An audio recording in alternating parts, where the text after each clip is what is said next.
Heute will ich mal ein bisschen über die Technologie, die hinter dem Präventivcheck steht, nämlich die Laserspektronomie, reden, wie ich darauf gestoßen bin und warum ich die so effektiv finde.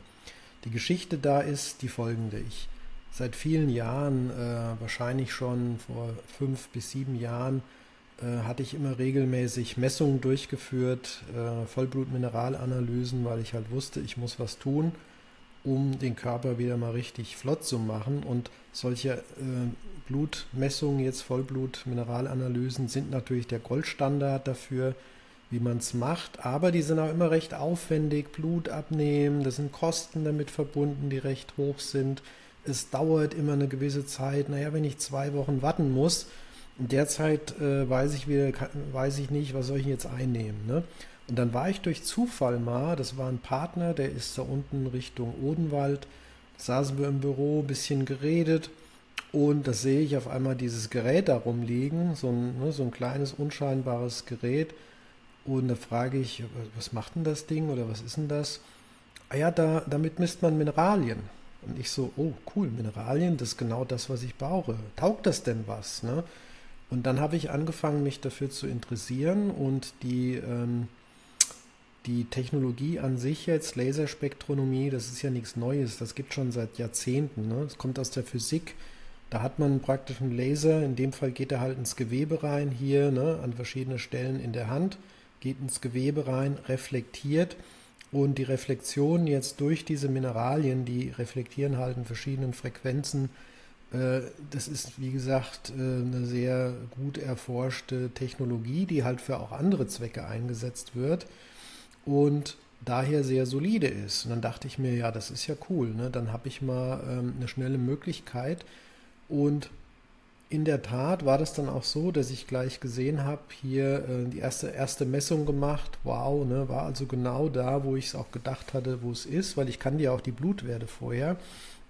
Habe aber dann auch viele neue Sachen gelernt, die ich halt nicht in der Blutanalyse bekomme, nämlich zum Beispiel die ganzen Schwermetalle. Ich kann zwar Schwermetalle im Blut messen, wer sich aber ein bisschen damit auskennt, weiß, dass das in der Regel nicht viel bringt, es sei denn, ich habe eine akute Vergiftung durch zum Beispiel Quecksilber oder Arsen. Vielleicht habe ich gestern Abend Sushi gegessen, ja klar, dann habe ich im Blut die nächsten 2, 3 Tage erhöhte Arsenwerte. Aber Schwermetalle liegen in der Regel nicht im Blut, sondern die haben sich irgendwo festgesetzt in den Organen, die sind im Gewebe vorhanden und dadurch können die durch eine Blutmessung nicht wirklich dargestellt werden. Also die chronischen Belastungen. Hier mit der Laserspektronomie kann man es aber machen. Und das war ja das Interessante, dass man auch mal sieht, was ist denn da jetzt eigentlich alles so drin. Und dann habe ich halt angefangen, regelmäßig, sag mal, innerhalb so 2, 3 Monate selbst immer Messungen zu machen. Habe aber auch gemerkt, die Schwierigkeit ist dabei, diese Messung, ich habe ja immer dann erstmal Side by Side auch die Blutwerte noch genommen, um auch zu sehen, wie das zusammenpasst. Und zu dem Zeitpunkt gab es jetzt nicht so viele Experten in dem Raum, sag mal Deutschland, die sich wirklich tief damit auskannten. Ich habe aber dann versucht, den Dialog da aufzumachen, mit denen zu reden. Und so konnte ich mit der Zeit auch lernen, wie man diese Ergebnisse gut interpretiert.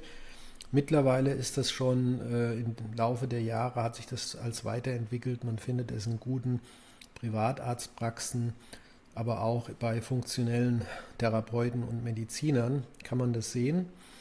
Und der Vorteil hier ist, weil nicht nur diese Mineralien, Schwermetalle gemessen werden, sondern weil auch Hochrechnungen durchgeführt werden, basierend auf einer großen Patientendatenbank von mehr als 350.000 Teilnehmern, können halt Werte hochgerechnet werden, die jetzt nicht unbedingt für Diagnostik nutzbar sind, aber zumindest mal eine Richtung geben. Und deshalb finde ich das so spannend, dass man hier innerhalb so kurzer Zeit, wenn man weiß, wie man das Ergebnis auch interpretiert, einen sehr guten Start hinbekommt, einen Überblick hinbekommt, in welche Richtung die Reise gehen könnte.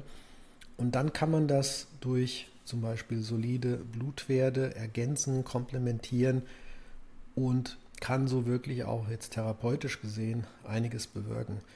Und selbst wenn man nur, ich sag mal so, wenn ich das in den letzten Jahren gesehen habe, selbst wenn Leute zum Beispiel merken, es fehlen ein paar Mineralien, beispielsweise Magnesium, vielleicht Silizium, Jod. Ne? Selbst wenn Leute im Prinzip basierend auf der Messung ein bisschen anfangen, diese Nahrungsergänzungsmittel ein bisschen aufzufüllen, sieht man halt wirklich starke Ergebnisse.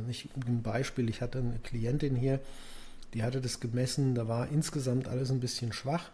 Sie hat dann einfach so einen Mineralkomplex genommen, das ist jetzt nichts Spektakuläres, hat den dann in einer kleinen Dosierung über ein paar Wochen regelmäßig eingenommen. Und interessanterweise hatte die wirklich starke Schlafstörungen vorher gehabt.